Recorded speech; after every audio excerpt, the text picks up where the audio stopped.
ዩጋንዳ በኤርትራውያን ስደተኞች መጨናነቋን የዩጋንዳ መንግስት ገልጿል። ኤርትራውያን በብዙ ሺህ ቁጥር ወደ ዩጋንዳ እየተመሙ መሆናቸውን የዩጋንዳ የስደተኞች ጉዳይ እንዲሁም የመልሶ ማቋቋም ሚኒስተር ኢጎላ ተናግረዋል። ሚኒስተሩ ይህን የገለጹት በቅርቡ ለሀገር ውስጥ ጋዜጠኞች ነው። እንደ ሚኒስተሩ ገለጻ ከሆነ በቅርቡ ኦፊሻል በሆነ መንገድ ከኤርትራ መንግስት ጋር ፊት ለፊት ተገናኝተው ለመነጋገር ጊዜ ቀጠሮ ይዘዋል። እንግዲህ ኤርትራ ውስጥ ምንም አይነት የሰላም እጦት በሌለበት ምንም አይነት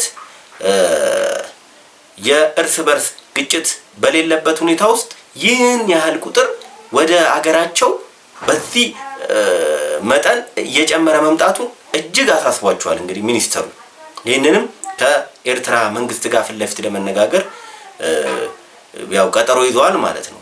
እንደሚታወቀው ኤርትራውያን በመላው ዓለም መከራ ውስጥ ነው ያሉት ተበትነው። አሁን ግን የስደተኛው ቁጥር ከመቼውም ጊዜ በላይ በኤርትራ ጨምሯል ማለት ነው። ይህም የሆነው አንዳንድ ጥናቶች እንደሚያመለክቱት ከጎረቤት ጋር በተፈጠረው ውጥረት በተለያየ መንገድ የሻዕቢያ መንግስት ኤርትራ ላይ አፈና እንዲሁም የግዳጅ ወታደራዊ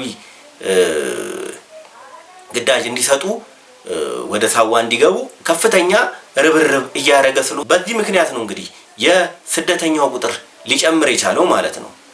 ኤርትራ በጎረቤት ኢትዮጵያ እንኳን ኤርትራውያን ስደተኞች በኢትዮጵያ ይኖራሉ ተብሎ ነው እንግዲህ የሚገመተው። ዩጋንዳ ካምፓላ ላይ ብቻ ሁለተኛዋ ከተማ ከረን የኤርትራ ሁለተኛዋ ከተማ ከአስመራ ቀጥሎ ከረን እንደሆነች ተው ከዛ ይበልጣል ነው የሚባለው ካምፓላ ብቻ የሚኖረው። ስለዚህ ግማሹ የኤርትራ ህዝብ በጎረቤት ኢትዮጵያና በተለያየ የዓለም ክፍል ተበትኖ ነው የሚኖረው ማለት ነው። በቅርቡ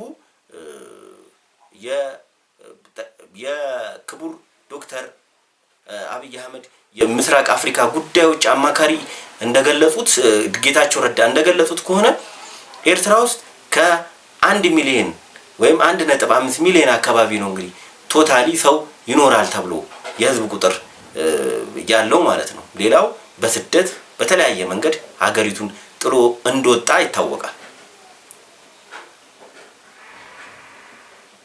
ስላዳመጣችሁኝ አመሰግናለሁ። ሰብስክራይብ ማድረግ